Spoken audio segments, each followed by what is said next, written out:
தஞ்சாவூர் சைடில் செய்கிற தவளை வடை பொரிச்சிட்ருக்கிறேன். எப்படி செஞ்சேன்னு பார்க்கலாம் வாங்க. தஞ்சாவூர் ஸ்டைல் தவளை வடை அது செய்கிறதுக்கு பச்சரிசி, இது வந்து இட்லி அரிசி, புழுங்கல் அரிசி, உளுந்து, கடலைப்பருப்பு, பாசிப்பருப்பு, துவரம்பருப்பு எல்லாமே சேம் அளவு. இப்போ பருப்பு இது துவரம்பருப்பு 50 கிராம் எடுக்கணும்னா மற்ற எல்லாமே 50 கிராம் எடுத்துக்க வேண்டியதான், சேம் மெஷர். அது கூட வந்து 10 காஞ்ச மிளகா போல் எடுத்து வச்சுருக்கேன். ஏன்னா இது கொஞ்சம் சின்னதாக இருக்குது. 10 காஞ்ச மிளகா எடுத்து வச்சுருக்கேன்.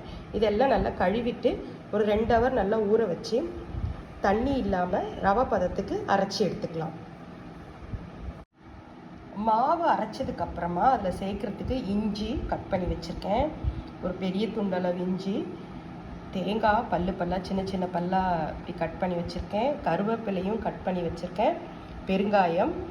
மாவில் வந்து நம்ம கொஞ்சம் ஒரு ஸ்பூன் அளவுக்கு நெய்யும் சேர்த்துக்கணும்.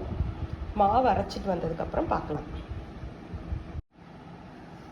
நெய்யுக்கு பதிலாக நம்ம வந்து காய்ச்சின எண்ணெய் கூட ஊற்றிக்கலாம். மாவு அரைச்சி எடுத்துகிட்டு வந்தாச்சு, நரன்னு தண்ணிலாம் அரைச்சாச்சு. இப்போ இதில் இந்த பொருளெல்லாம் ஆட் பண்ணிடலாம். கருவேப்பிலை எடுத்து போட்டுக்குவோம்.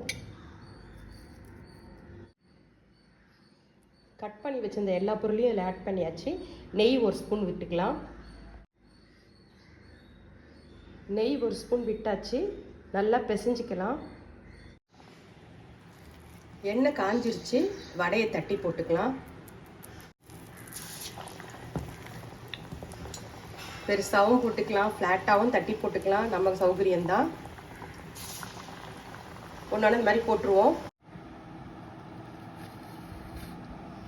நல்ல வாசனையாக மணமாக மொறுன்னு இருக்குது பாருங்க. அவுட் சைடில் வந்து கிறிஸ்பியாக இருக்கும், உள்ளே நல்லா கொஞ்சம் சாஃப்டாக இருக்கும். தேங்காய் பல்லோட மென்று சாப்பிடும்போது டேஸ்ட்டாக இருக்கும். நெய், தேங்காய் எல்லாமே. வீடியோ பிடிச்சிருந்தா சேனலை சப்ஸ்கிரைப் பண்ணுங்கள். அடுத்த வீடியோவில் பார்க்கலாம்.